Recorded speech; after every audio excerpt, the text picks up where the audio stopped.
Hello and welcome back to the Deep Dive. Today we're taking a slightly different path, exploring some really profound lessons, the kind hidden in just everyday human moments. Our sources this time. They're a collection of quite beautiful, reflective stories. Simple narratives, really, but packed with emotional insights. Exactly. And they might seem simple on the surface, but they act like these incredible lenses.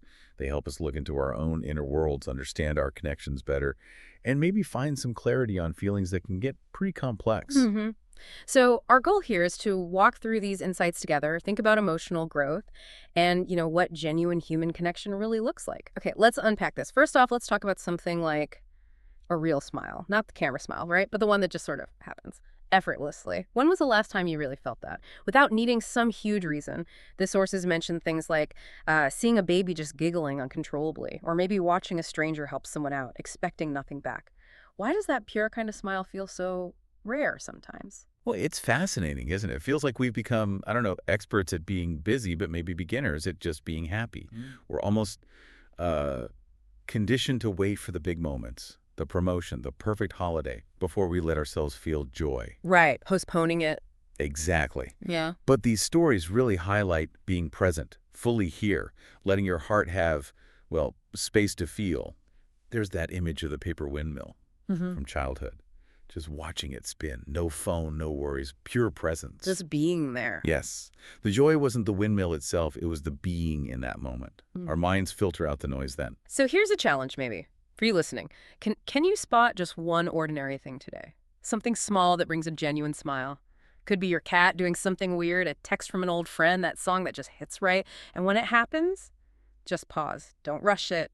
Stay with it, feel it, let the smile actually happen. It's how we start reclaiming joy, not by getting more, but maybe by needing less. Mm. Reclaiming is a good word for it. Because the real risk, these stories suggest, is feeling disconnected, not just from others, but from ourselves, from the simple, ordinary good stuff. And that feeling disconnected, that often leads somewhere else, doesn't it? It really does. Once we lose touch with those simple joys, loneliness can easily creep in. Yeah, loneliness, that quiet feeling, even when you're technically not alone. One of the sources tells this really poignant story. An old man, he opens his window every day, no curtain, just open to the world. And he waves to people walking by. Sometimes nobody waves back. Hmm. But then one day, someone does, a little smile exchanged. Oh, yeah. And that tiny moment becomes this remembered connection. What's fascinating here is the question that the story sort of whispers, right? How many people are quietly waiting behind windows with no curtains? That It speaks volumes about our deep, deep need for connection. universal need. Absolutely. And we often forget, don't we, that sometimes we have to be the first one to wave. We wait. We hope someone else initiates. But these stories suggest connection often starts with our own small, brave gesture, opening that curtain, metaphorically speaking. Yeah, making the first move. And look, if you're feeling that loneliness today, please know you're really not alone in feeling that way. It's just human. It doesn't mean anything's wrong with you. Yeah. Maybe take inspiration from the stories. Be the initiator. Send that simple text, hey, just thinking of you. Hope you're okay. You honestly never know who might need that exact message right then. Who's waiting for that little wave? Okay, let's shift gears a bit. Let's tackle this modern obsession. Numbers, followers, likes, grades, salary figures, steps on your tracker, calories. Ugh. It feels like everything gets a score now. And we kind of let these scores define our worth, don't we? It's insidious. It really is. Yeah. And if we connect this to the bigger picture, it's this stark clash, isn't it, between external scores and, well, actual internal value.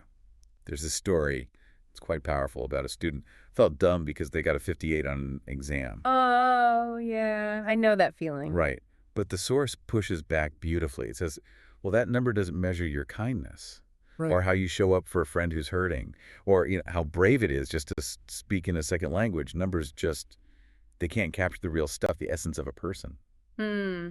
It's such a profound point. The source says, your heart has no score. Your journey has no timeline. Your value cannot be counted.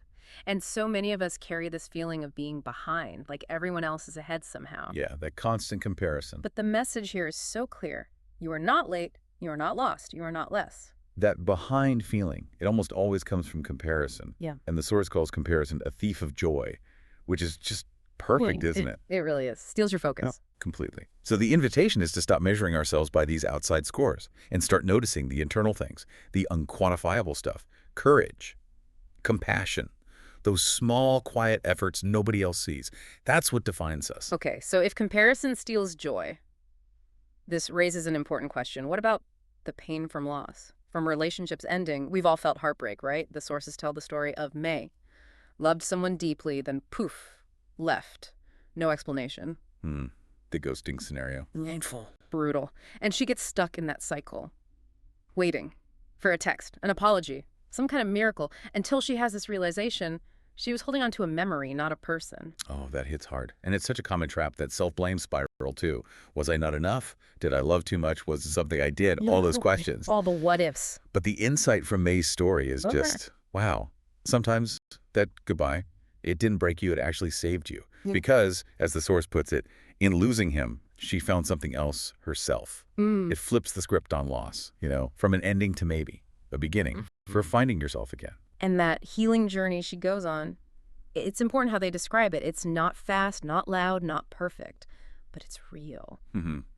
So if you're listening and your heart feels heavy right now, that pain will ease, not by just forgetting, but by shifting the focus back to you, your growth, your well-being. Absolutely. You are not weak. You are becoming. That's what these stories gently remind us. Even in that deep pain, you are still lovable, still worthy, still full of light. And maybe the most hopeful thought, the best days of your life haven't happened yet. That's powerful. So if heartbreak helps us find ourselves, what about when the hurt comes from, say, betrayal, that weight of resentment? Ah, yes. Another heavy load we carry. Definitely. Let's talk about anger, resentment. The sources use this image of holding on. There's Eli, betrayed by his best friend, and he carries that pain like an invisible stone. Every time he thinks about it, his hand just clenches, physically. Yeah, you can almost feel it. And the story shows how holding that stone, that anger, it started hurting Eli. Not the friend anymore. It's such a clear metaphor for how resentment eats away at us from the inside out. Exactly.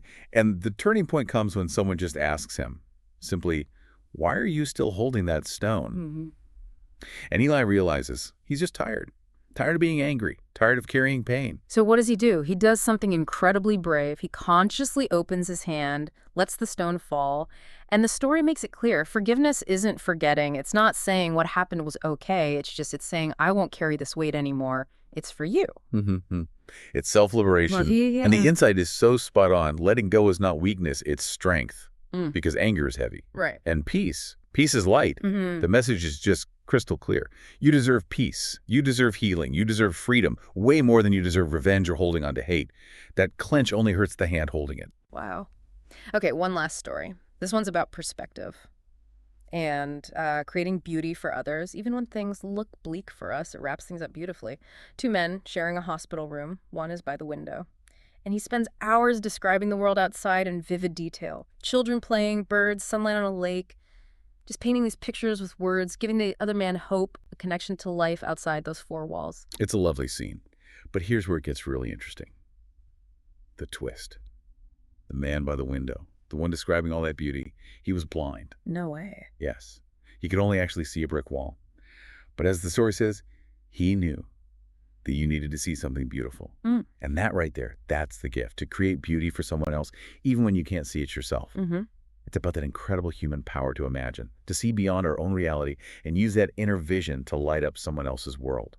That's incredible. It's like the line, sometimes kindness is pretending there's a garden so someone else can bloom. It just reinforces that even when our own world feels gray, we can be the color for someone else. We have that power to be someone's window.